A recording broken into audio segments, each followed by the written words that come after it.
Hello everyone, and welcome back to our channel where we break down the most important political developments shaping South Africa today. If you're passionate about holding our leaders accountable, understanding the deep currents beneath political headlines, and staying informed ahead of the 2026 local government elections, then make sure to like this video, subscribe to the channel, and drop your thoughts in the comments below. Today, we're focusing on a political comeback in motion. The African National Congress in Gauteng is mobilizing with serious intent after its bruising performance in the 2024 general elections. Provincial Chairperson Panyaza Lesufi has launched what appears to be a revitalized local election campaign, banking on recent by-election wins and promising a stronger connection with communities. But is this just political marketing, or is the ANC really rebuilding from the ground up in one of the country's most strategic provinces? Let's unpack what's happening. First, some context. The ANC suffered a significant blow in Gauteng during the 2024 national elections.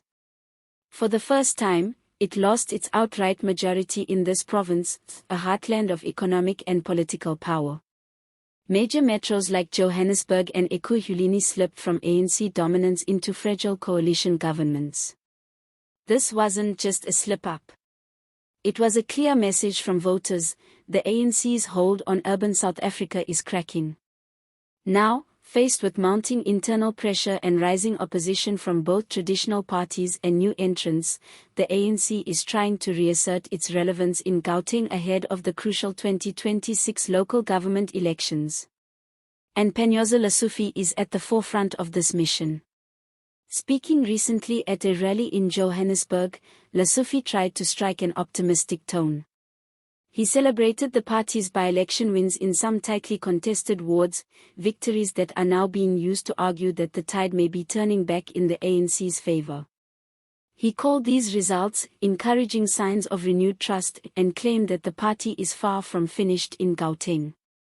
But the key phrase here is, "We are not resting on our laurels." What does that mean in practice? Lesufi is pushing a renewed grassroots campaign, one that involves direct community engagement, faster service delivery, and visible ward-level accountability.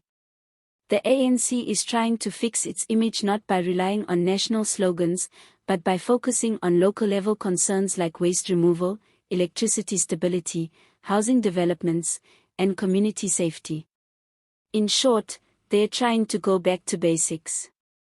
But this local push doesn't come without serious challenges. Political analysts and polling experts are warning that while the by-election gains may lift party morale, the broader reality remains harsh. Voter apathy is still alarmingly high. Many urban voters feel disillusioned, disconnected, and downright exhausted by the lack of progress from both local municipalities and the national government. And here's another twist: the competition has changed. The Democratic Alliance remains a powerful force in Gauteng. But now, they are also contending with the rise of the EFF, Action SA, and the newly formed MK Party, all of which are carving out support in disenchanted urban communities. Even independent candidates are starting to win wards, something almost unthinkable just a few years ago. Lesufi himself is not unaware of these obstacles. He's promised better candidate selection, fewer parachuted appointments, and a more efficient internal process.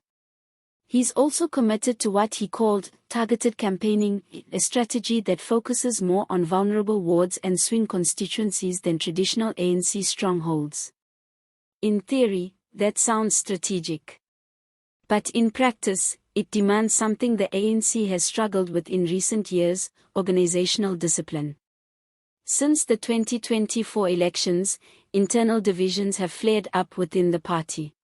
Factionalism, infighting over deployment, and an ever-growing disconnect between national and provincial leadership have all contributed to the ANC's declining support.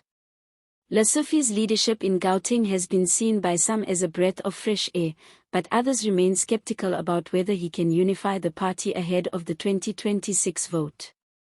So, what does this mean for voters? For residents of Johannesburg, Tshwane, and eKurhuleni, this could be a make-or-break moment. If the ANC truly manages to refocus on service delivery, if they can address critical infrastructure issues, and if they can clean up ward-level corruption, they may stand a chance of clawing back legitimacy. But voters have heard this all before. Remember, ahead of the 2021 local government elections, similar promises were made.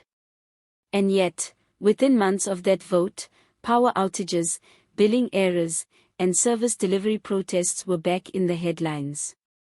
Trust is something the ANC has to rebuild from the ground up, and time is not on their side. There's also a broader national implication. Gauteng is not just a key province for the ANC, it's a symbol of urban governance in South Africa. If the ANC cannot re-establish control and credibility in Gauteng, it will severely weaken its position in national coalition negotiations. And if the opposition parties make significant inroads here in 2026, we could see a permanent political realignment in the country. But let's not ignore what's at stake for citizens. Voter turnout in local elections has dropped steadily over the last decade. More and more people are choosing not to vote at all, not because they're happy, but because they've lost faith in the system. That kind of disillusionment is dangerous. It opens the door for populist messaging, misinformation, and political violence. If Lesufi and the ANC are serious about a comeback, they need more than catchy speeches and campaign posters. They need to show real results, in clean streets, functional lights, safe public spaces, and honest councillors who actually respond to their communities. That's the litmus test for 2026. So, as the ANC in Gauteng regroups and tries to mount its comeback, the real question is, will voters give them one more chance? Or are we witnessing the end of the ANC's dominance in South Africa's most powerful province? Let us know what you think in the comments below. Is this comeback strategy a sign of true reform, or just another election season performance? Will the ANC win back Gauteng in 2026, or has their time passed? If you found this video informative, give it a thumbs up, subscribe to the channel for more deep dives into South African politics, and hit that notification bell so you never miss an update. Thanks for watching, and see you next time.